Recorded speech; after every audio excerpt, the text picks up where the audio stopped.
The morning sun painted the horizon in shades of amber and gold as Thomas Mitchell stood on the front porch of his small apartment, holding an envelope that would change his life forever. The paper felt thick between his fingers, expensive somehow, bearing his name in careful script. Inside, a brief letter explained that a distant relative, someone he'd never met, had left him 40 acres of land in the Nevada desert. Thomas read the letter 3 times before the words truly sank in. At 35, he'd spent most of his adult life working construction jobs that paid just enough to cover rent and groceries. The idea of owning land seemed like something from another world entirely. The letter included a simple map and mentioned that the property came with a small cabin, nothing fancy, but shelter nonetheless. 2 weeks later, Thomas loaded his pickup truck with everything he owned and drove west. The landscape grew more barren with each passing mile, transforming from green farmland to rolling hills, then finally to the vast expanse of desert that stretched endlessly under a brilliant blue sky. When he finally reached the coordinates marked on his map, he pulled over and stepped out into the silence. The quiet was absolute. No traffic, no neighbors, no sounds except the whisper of wind through dry grass. The cabin sat about 100 yards from the dirt road, its weathered wood siding bleached silver by decades of sun. Behind it, low hills rolled toward distant mountains, their slopes covered in sagebrush and scattered Joshua trees. Thomas walked slowly around his new property, marveling at the simple fact that this land belonged to him. The soil was hard-packed and sandy, dotted with hardy desert plants that somehow thrived in this harsh environment.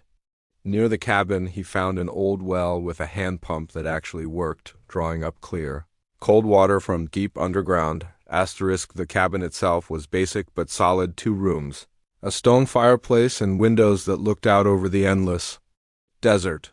Thomas spent his first week cleaning and settling in, enjoying the profound peace that came with true solitude. He'd brought enough savings to last several months while he figured out his next move. On his 8th morning, Thomas decided to explore the far edges of his property.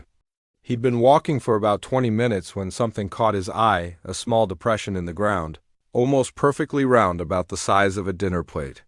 Curious, he knelt down for a closer look and noticed that the depression wasn't natural. Someone had carefully arranged stones around its edges. Thomas brushed away loose dirt and discovered what appeared to be a ventilation shaft, skillfully concealed but definitely man-made. His heart began to beat faster as he realized what this might mean. Someone had been living on his land, possibly for years, in some kind of underground dwelling. He followed a faint trail that only became visible once he knew what to look for. Within 50 yards, he found 2 more ventilation shafts. Then what looked like a carefully camouflaged entrance, a wooden trapdoor covered with canvas and desert debris. Thomas stood over it for several minutes, uncertain what to do. Finally, he knocked gently on the wooden surface. The sound seemed to echo from below, confirming his suspicions about an underground space.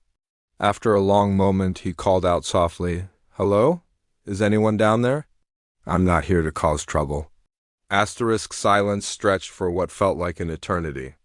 Then, slowly, the trapdoor lifted just a few inches. A woman's face appeared in the gap, her dark eyes wide with fear and exhaustion.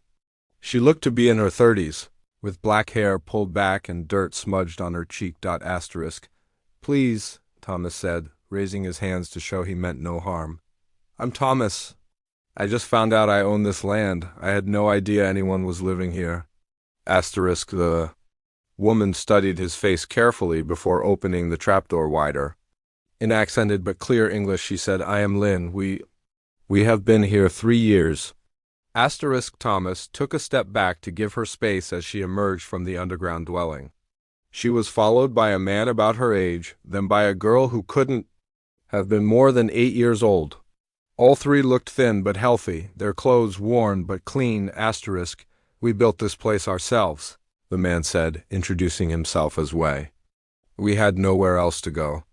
The previous owner, Mr. Henderson, he knew we were here. He said we could stay as long as we needed." Asterisk Thomas felt a wave of understanding wash over him. Mr. Henderson, the distant relative, who'd left him this land, had been protecting this family. The generous gift suddenly made perfect sense. It wasn't just land Thomas had inherited. It was a responsibility. Lynn gestured toward their underground home, and Thomas could see it was remarkably well constructed.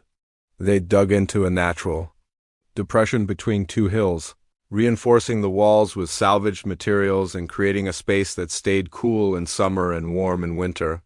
Solar panels, barely visible from ground level, powered LED lights, and a small refrigerator. We grow vegetables.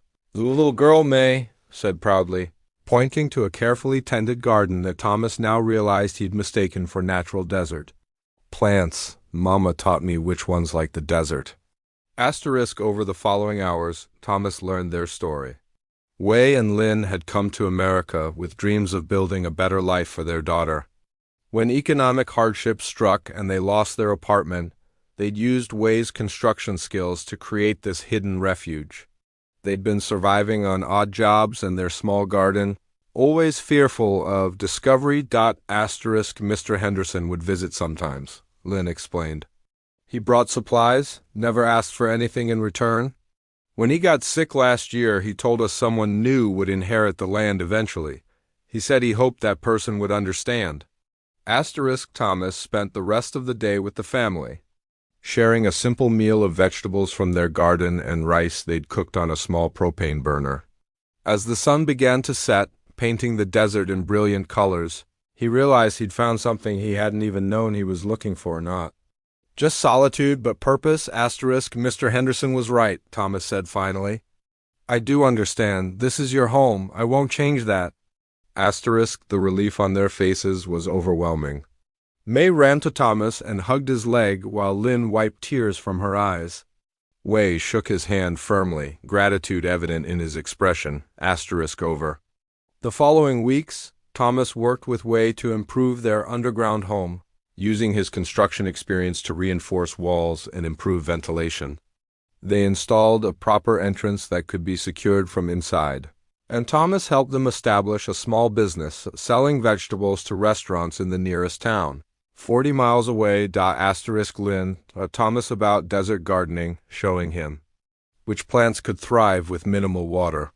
May appointed herself his guide to the local wildlife, teaching him to identify tracks and explaining which creatures came out at night. The land that had initially seemed empty revealed itself to be full of life, not just the hidden family, but an entire ecosystem that most people never noticed.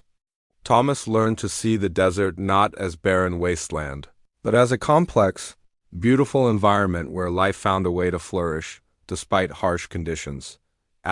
Months later, as Thomas sat on his cabin porch watching the sunset, he reflected on the unexpected turn his life had taken. He'd inherited more than just land from his distant relative. He'd inherited a family, a responsibility, and a deeper understanding of what generosity truly meant. The generous stranger who'd given him this property had known exactly what he was doing. Mr. Henderson had seen something in Thomas, perhaps through family stories or intuition that made him believe Thomas would make the right choice when the time came. As the first stars appeared in the clear desert sky, Thomas heard the soft sound of laughter drifting up from the underground home. Lin was reading to May while Wei worked on plans for expanding their garden. The sound filled Thomas with a contentment he'd never experienced before. Sometimes he realized the greatest gifts come with unexpected responsibilities, and sometimes those responsibilities turn out to be the greatest gifts of all.